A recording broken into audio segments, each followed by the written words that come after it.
สบายดีท่านผู้ชมนี่คือบรรยากาศอยู่ที่แคมป์ของนครหลวงเวียงจันทร์ในช่วงออกพรรษาปี2025นี่เนาะปีนี้ถือว่าน้ำไหลพอสมควรเลยวันนี้น้ำคือว่ายังไหลอยู่ได้ตามที่เบิ่งด้วยสายตาแต่ละปีนี่ก็2-3 ปีผ่านมานี้บางปีก็น้ำแบบบกแห้งลงไหลนะแต่ว่าปีนี้ท่านฝนมาตกเอาช่วงออกพรรษานี่เนาะพายุเข้ามา 2-3 ลูกเลยติดต่อกันเนาะก็เลยเฮ็ดให้น้ำของก็มีระดับเพิ่มขึ้นเล็กน้อยเนาะช่วงออกพรรษานี่แล้วก็มีน้ำท่วมอยู่หลายจุดหลายบอนในประเทศลาวเลยทั้งเหนือทั้งใต้ก็มีหลายบอนเลยช่วงจะออกพรรษาก่อนจะออกพรรษานี่นะครับเนื่องจากมีพายุเข้ามานะนี่ก็คือบรรยากาศในช่วงแรงๆอยู่ที่แคมป์ของนครหลวงเวียงจันทร์เฮาทุกปีก็จะมีการส่งเรืออยู่ที่ท่าวัดจันทร์แห่งนี้เนาะก็จะมีการขายเครื่องครบงานกันในแต่ละปีปกติอยู่แล้วนะปีนี้ปาราดินก็บ่ได้มาอัปเดตอีกอย่างหลายเพราะปานใดดำมื้อนี้ก็ว่าจะมายางเลาะเบิงบรรยากาศจากเล็กน้อยเนาะก่อนที่จะฮอดมือบุญออกพรรษาแล้วก็จะมีส่งเรือในมือวันที่8ในมือวันที่8ตุลาปี2025นี่ออกพรรษาก็จะเป็นมือวันที่7บรรยากาศอยู่ที่แคมป์ของก็เริ่มคึกคืนมาทุกมือเนาะก่อนที่จะฮอตมือแท้ๆมาการขายข้อขายเครื่องการขายอาหารการกินอย่างต่างๆก็ถือว่าน่าจะเปิด 100% แล้วบอกมือนี้มือวันที่5นะมือเขาถ่ายวิดีโอนี้ตอนแรกของมือวันที่5ตุลาปี2025ก็น่าจะมีการมาขายข้อขายเครื่องกันแต่ก็น่าจะเกือบ 100% เราได้คิดว่านะมือออกพรรษาแท้ก็จะเป็นมื้อวันที่7ดังที่ได้ว่ามาแล้วก็มื้อทรงเรือก็จะเป็นมื้อวันที่8นะปีนี้ฮะบรรยากาศปาราดินบ่แน่ใจว่าฝากรถอยู่แถวนี้ราคาเท่าไหร่ปาราดินจอดอยู่แถวในฮอมแถวเทิงพุ่นแล้วก็ยางเลาะมาหันนะเห็นข้าเจ้าเอาโพสต์ลงคือว่าบางจุดบางบอลก็60,000บ่เลยจังไรแถวนี้ก็ขายเครื่องกันคือขึ้นเต็มไปหมดแล้วนะแต่ว่าแรงๆติมน้อยนึงแต่คนจึงจะมาหลายนะแรงติมน้อยนึงแถวนี้ก็คนก็เริ่มมาหลายนะบางจุดบางบอลก็คนเริ่มแน่นแล้วเขาหลามเนี่ยเขาจะก็เผาปิ้งอยู่นี่เลยนะสดๆอยู่นี่เลยนะทุกคนข้าวหลามบุญทรงเรือก็แน่นอนเนาะข้าวหลามปิ้งไก่หลังจากบุญออกพรรษาแล้วก็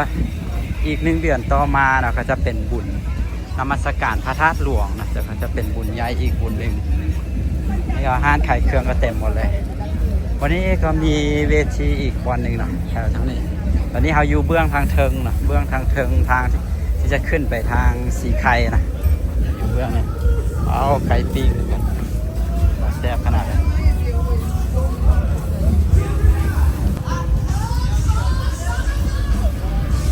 ทางเทิงเพื่อนก็จะเกาะโต๊ะวางเต็มไปหมดได้ทางเทิงเพื่อนอยู่อันนี้จะเป็นโซนของเบียร์ลาวทั้งหมดเลยนี่ยาวมาทางนี้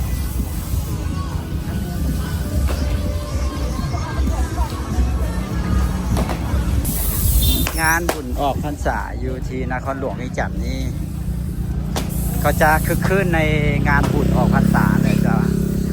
งานบุญส่งเรือหั่นปกป่านใดเลยคนก็จะหลายอยู่จุดที่เขาเจ้าขายข้อขายเครื่องเทศกาลจุดที่เขาเจ้าขายอาหารการกินนี่อย่างแถวทั้งหนานี่ก็คือคนจะหลายแล้วก็ส่งเรือก็ถือว่าบ่ได้ใหญ่พอปานใดนะถ้าเทียบกับส่งเรือหลวงพระบางนะหลวงพระบางนี่ถือว่าใหญ่แล้วก็เครือใหญ่นะเขาลงไม่จัดนะส่งเรือนี่บ่ปานใดนะทุกคนจะเน้นมาเลาะมาเที่ยวกันแบบนี้สลายกว่านะเส้นทางอยู่จุดนี้เขาจะปิดแล้วเนาะปิดบ่ให้รถสัญจรแล้วทุกคนก็จะสว่างเสวยดีเนาะผมมีรถเข้ามามีแต่คนยางเท่านั้นเนาะเส้นทางอยู่ที่3 แยกป่าปะซักแล้วก็แถวนี้ก็คือรถบ่ให้เข้ามาแล้วเนาะรถบ่ให้เข้ามาแล้วก็สะดวกสบายแก่การมาเลาะมาเที่ยวเนาะทางพุ่นก็จะเป็นแคมป์ของทางพุ่นอันนี้ก็จะเป็นเส้นทางดอนจันทร์ถนนดอนจันทร์แล้วก็ถนนเสถาธิราชเนาะเขาจะปิดแล้วก็ให้ขายเครื่องแบบนี้พระเจ้าก็มีจุดทิ่มขี้เหยื่อย่างดีเลยเนาะงานนี้มีบอลทิ่มขี้เหยื่อไว้เป็นจุดเนาะ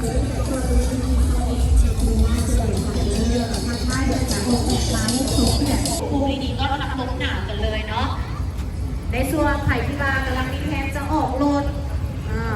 จะเป็นรถน้ำมันก็ดีหรือรถไฟฟ้าก็ได้เนาะอย่าลืมเข้ามาหาพวกเขาได้ทางด้านบูธรถโคลาวเด้อวันนี้มาตอบโจทย์ให้กับทางด้านทุกสั้นคนกันเลยเนาะจะเป็นพ่อแม่ประชาชนคนลาวทั่วไปเมื่อกี้นี่ปาราดินเบ้าซื้อถนนไปพิษป่ะ นักธุรกิจนักเรียน โบแมนถนนเส้นหาที่ล้านนะถนนเจ้าฟ้างุมเนาะเส้นนี้ถนนเจ้าฟ้างุมมันก็จะพิษคือกันความคึกคืนก็คือถนนเจ้าฟ้างุมมันจะคึกคืนที่สุดเนาะเอาที่ปีผ่านๆมาที่เอามารอนี่ก็คือถนนเจ้าฟ้างุมเนาะย่างรอเข้าไปในนี่ก็จะมีห้านขายเครื่องขายอย่างต่างๆนานาทั้งสองข้างแล้วคนก็จะแน่นแบบนี้เลยเนาะคนแน่นแบบนี้เลยเขาจะมีตัววันจะเป็นซิต้าอะโวคาโดสูตรอะโวคาโดกับเนาะที่จะมีสกินเพราะว่าจะใส่ในเรื่องของการบำรุงผิวให้ผิวนุ่มผิวเนียนใสตึงและนอกจากนี้ก็ยังใส่ในเรื่องของการเพิ่มความสว่างให้กับผิวให้ลดลงได้ตัวนี้เป็นเชื้อจะใส่ให้ผิวเป็นสีโตมันจะใส่ที่ไหนนี่คนก็หลายนะคนหลายไปหมดเลยแถวนี้เดี๋ยวปารีน่าจะไม่ได้ยางเข้าไปว่ะอันนี้ก็จะขายอาหารอาหารเต็มเลย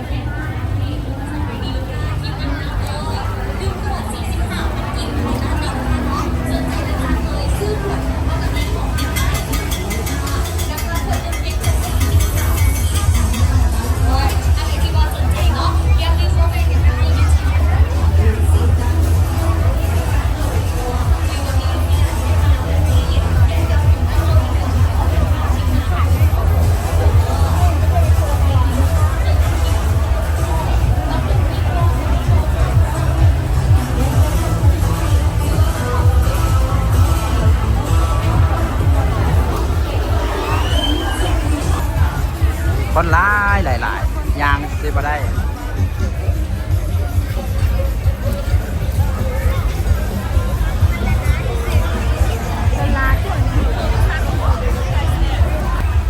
ไอ้นี่ก็แน่น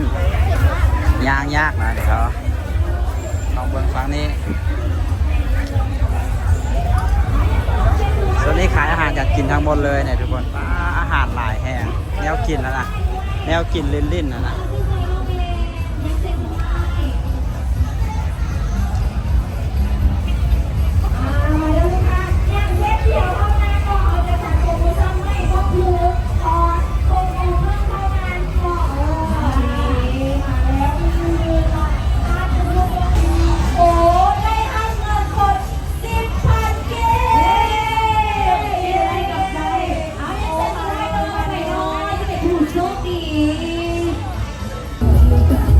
เสียงก็ดังคนก็ลายเนาะทุกคน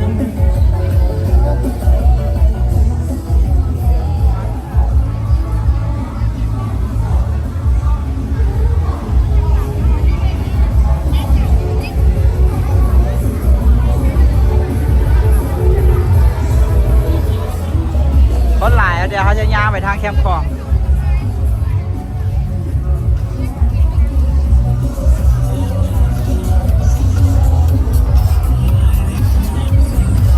เวทีมันก็หลายนะ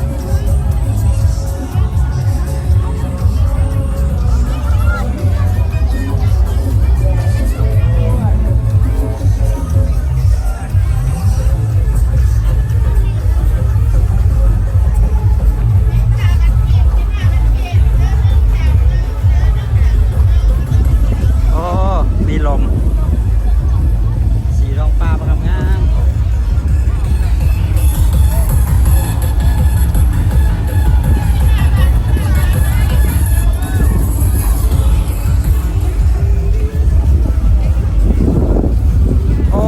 กำลังมา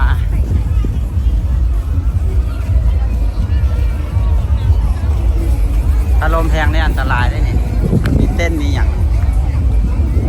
ถ้าแคมป์ของก็จะเป็นแบบนี้นะไปทั้งหลายคนก็หลายไปหมดเลยขนาดยังประทานฮอดมือแทบเสียอะไร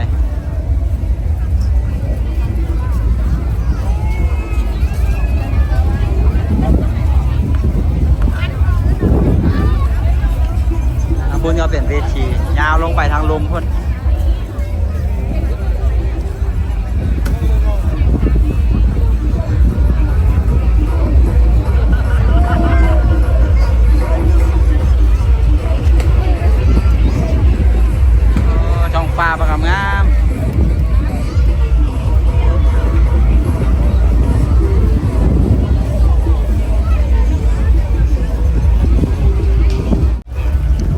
สึกว่ามีลมมาแบบแปลกๆนะลมพายุหรือเปล่า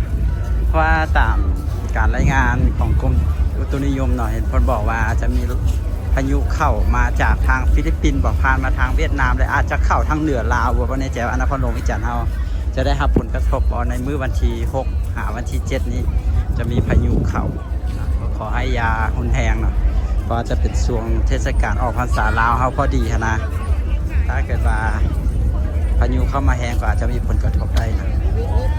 ก็บ่เห็นข้าเจ้ามีการฝึกแอบพายหอกพายเรืออย่างไรหรือว่าข้าเจ้าฝึกแอบแล้วก็บ่แน่ใจเห็นมีเรืออยู่หันอยู่นะแล้วก็จุดที่ข้าเจ้าจะส่งเรือจะอย่างข้าเจ้าก็กาเกียมไว้แล้วเนาะจุดอันนี้ก็จะเป็นผามไซนั่นเองนะทุกคนจุดคณะกรรมการอยู่นะแล้วก็ข้าเจ้าก็เอาอย่างไปปักไปปลายไว้แล้วเนาะจุดที่จะส่งเรือครับแต่ว่าพอเห็นมีการฝึกแอบซ้อมเรือเลยบรรยากาศก็จะประมาณนี้เราทุกคนหลายแห้งเนาะขนาดบุคคลมือแท้ๆมาเถอะคนหลายคนหลายอยู่หลายจุดหลายบอลเลยแถวแคมป์ของนี่ก็คือคนก็หลายไปหมดเลยหลายแบบฮอด4 หอบนี่ก็คือคนหลายไปหมดเลยก็เดี๋ยวเขาจบวิดีโอนี้ไว้เพียงเท่านี้รู้สึกว่าเริ่มมีลมแล้วก็เริ่มจะมีฝนมาจากฝั่งไทยแล้วเดี๋ยวเราจะเดินทางกลับเรือนแล้วฝนน่าจะมานะก็เดี๋ยวจบไปเพียงเท่านี้เป็นเจ้าใดจะมาอัปเดตให้บรรดาท่านได้เบิ่งกับอีกครอบหนึ่งเนาะในนครหลวงวิจันทร์ในช่วงเทศกาลออกพรรษาที่วัดจันทร์ที่วัดที่นครหลวงวิจันทร์เดี๋ยวไปพบกันวิดีโอต่อไปสำหรับวิดีโอนี้สบายดี